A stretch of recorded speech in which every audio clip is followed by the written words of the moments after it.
శ్రీ భక్తజనవత్సల జయ జయ గరుడ జయ జయ గరుడ. చక్కగా మనం ఆ గరుడ హోమాన్ని చేసుకున్నాం. ఈ యొక్క గరుత్మంతుడికి ఎంతో విశేషంగా ఆ స్వామి ఏ విధంగా మనలో నిజండి మహిళల్లో గరుడో గరుడయ స్వాహ ఆ భాగవతమైన గరుడ నీకు ఆహ్వానం పలుకుతున్నానయ్యా స్వామి. సూర్యుడు ఎలాగైతే వస్తున్నాడో ఆ గరుత్మంతుడంట కొన్ని కోటి సూర్యకాంతి కలిగిన వాడండి. అంత తేజస్సులో వస్తాడంట గరుత్మంతుడు అనుకున్నారు. అయితే అంత తేజస్సులో వచ్చి ఆయన రెక్కలన్నీ కూడా వజ్రున్న దేహం అంటండి. ఆయన కళతో వచ్చి సమస్త దేవతలు ఎక్కడ ఆహ్వానం చేస్తున్నారు. రాధాగోపీనాథ స్వామి జన్మాష్టమి మహోత్సవానికి సమస్త దేవీ దేవతల్ని కూడా ఆహ్వానం పలుకుతున్నారు.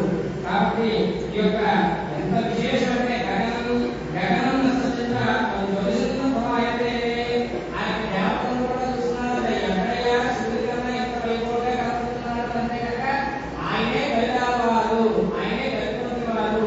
ఆ గరుత్మంతుడి వారు చక్కగా ఇప్పుడు మనకి ఇక్కడ అగ్నిరూపంగా ఉన్నారు. మనకి పంచభూతాల పవిత్ర అగ్ని కాబట్టి అగ్నిరూపంగా చేసుకొని ఎటువంటి వాస్తుదోషంలో ఉంటున్న దేవాలయానికి వాస్తుదోషాలలో మన జీవితంలో ఉంటాయి. ప్రతి ఇంట్లో కూడా శాంతి కలగాలి, అందరూ కూడా అష్టైశ్వర్యాలు ఉండాలని జరిగే ఈ మహాశాంతి ఖండించాలి.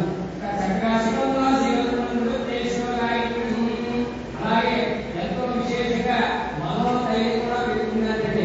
అలాగే ఈ వార్తలు గొప్ప విశేషం ఏమిటంటే ఇవాళ శ్రావణ పౌర్ణమి, బలరామ జయంతి, వికనస జయంతి, అలాగే హైగ్రీవుడి పుట్టినరోజు కూడా ఇవ్వాలి. హైగ్రీవుడు అంటే అందరికీ తెలుసో తెలియదు అనేది మనకు తెలుసు. కాబట్టి ఆ హైగ్రీవుడు వాళ్ళంటే వేలాలు వచ్చినటువంటి రోజు అన్నమాట. ఈ వాటి రోజు మనం యజ్ఞంలో కూర్చున్నా అలాగే అభిషేకాన్ని చూసినా ఎంతో విశేషమైన ఫలితం వస్తుంది.